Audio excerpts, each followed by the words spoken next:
రేవంత్ అన్న చేసినటువంటి అతి మంచి పని ఏంది అంటే ఈగల్ టీం. దీన్ని ఎవరైనా ఒప్పుకోవాల్సిందే. ఎందుకంటే ఈగల్ టీం తర్వాత ఇట్లా అని ఒక డ్రోన్ వస్తుంది, వాడు ఏడున్నాడో చూస్తుంది. చూసినాక వాడు ఏం చేస్తాడు, ఉరుకుతాడు. ఉరికినాక వాడు ఏ గల్లీలోకి పోయినా ఈ డ్రోన్ పోతుంది. ఆయన వెనకనే పోతుంది డ్రోన్. వాడు ఏడ తాగుకున్నాడుగా డ్రోన్ అని ఇంకా పోతుంది. వాడు ఏం చేయాలి, వాడు ఒక్కడు దొరికితే ఇప్పుడు అందరే మాట పడదు. అది దాంట్లో షట్పట్గాలు ఉంటారు కొంతమంది, షట్పట్గానే ఎమ్మడే పోతుంది డ్రోన్. ఒక మధ్యలో డివేట్ చేస్తా ఉన్నా, మిస్టర్ మల్లికార్జున్ అని ఒక అఫీషియల్ యూట్యూబ్ ఛానల్ ఉంటుంది. ఆ మల్లన్న దాంట్లో గాయన అట్లే ఇక పూరలు ఏదో షార్ట్ ఫిలిం కోసం డ్రోన్ ఎగిరేస్తే ఆయన శల్క పని చేసుకుంటుంటాడు. ఆయన ఇట్లా పెండనో గిండనో కలుపుతుంటే దాంట్లోకి వెళ్ళి డ్రోన్ పక్కన పోతుంది.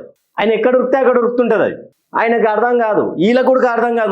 మంచి శివుని పాటలు పెట్టుకొని ఒక బాగా ఎంజాయ్ చేస్తున్నటువంటి ఈగల్ టీం జబక్ అని వస్తుంది. ఇప్పుడు మన టెక్నాలజీ వాడుతూ ఉన్నారు, అబ్బా టెక్నాలజీ వాడుతూ ఉన్నారు. ఈగల్ టీం తెచ్చినందుకు తెలంగాణ ప్రభుత్వానికి చాలా చాలా రుణపడి ఉన్నారు.